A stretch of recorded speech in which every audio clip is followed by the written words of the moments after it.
সাই পল্লবীকে চিনি না, এমন কথা মিডিয়ার সামনে বলে উঠলেন অভিনেত্রী শ্বেতা ভট্টাচার্য। দক্ষিণী অভিনেত্রী সাই পল্লবী, যাকে দেশের কোনায় কোনায় অনেক মানুষ চেনেন। আর আজ শ্বেতা একজন অভিনেত্রী হয়ে আর একজন অভিনেত্রীকে না চেনার কথা কেন বললেন, আসুন জেনে নিই কারণটা কি। তার আগে আপনি যদি আমার চ্যানেলে নতুন হয়ে থাকেন তাহলে এই ভাইটির চ্যানেলটিকে সাবস্ক্রাইব করে পাশে থাকুন। আর আমার বন্ধুদের কাছে ক্ষমা চাইছি, কারণ প্রতিদিন ভিডিও দেওয়ার কথা বলে দিতে পারছি না, কারণ আমার শরীরটা খুবই খারাপ। তবুও চেষ্টা করছি নতুন নতুন ভিডিও আপনাদের সামনে তুলে ধরার। চলো শুরু করছি আজকের ভিডিও। বাংলা ধারাবাহিকের অন্যতম জনপ্রিয় মুখ তিনি। টানা প্রায় 17 বছর ধরে ছোট পর্দায় নায়িকার চরিত্রে অভিনয় করে আসছেন শ্বেতা, আর গড়ে তুলেছেন নিজের আলাদা পরিচিতি। শ্বেতা স্পষ্টভাবে জানান, আমি সত্যিই সাই পল্লবীকে চিনি না, ওর কোনো ছবিও দেখিনি। রুবেল সদ্য ছবি দেখালো ওর, তবে আমি আজ নয় বরাবরই বলেছি হাত কাটা ব্লাউজ পরবো না, ছোট জামা পরবো না, কারণ ওটা আমাকে মানায় না। আমার হাতে গড়নটা এই ধরনের ব্লাউজ পরার জন্য মানানসই নয়। আসলে কথাটা সাই পল্লবীর হাত কাটা ব্লাউজ পরা নিয়ে।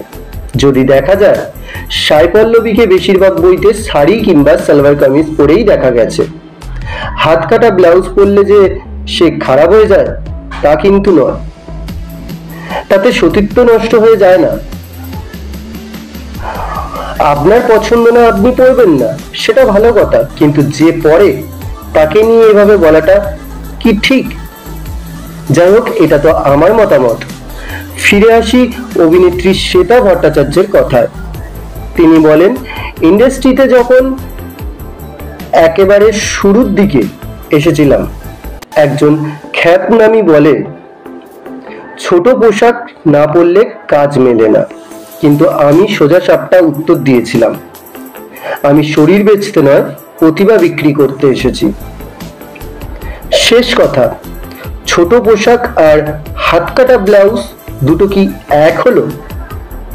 বলে রাখি, হাত কাটা ব্লাউজ কিন্তু শুধু গায়ে পরা থাকে না, তার উপর শাড়ি নামক জিনিসটাও থাকে।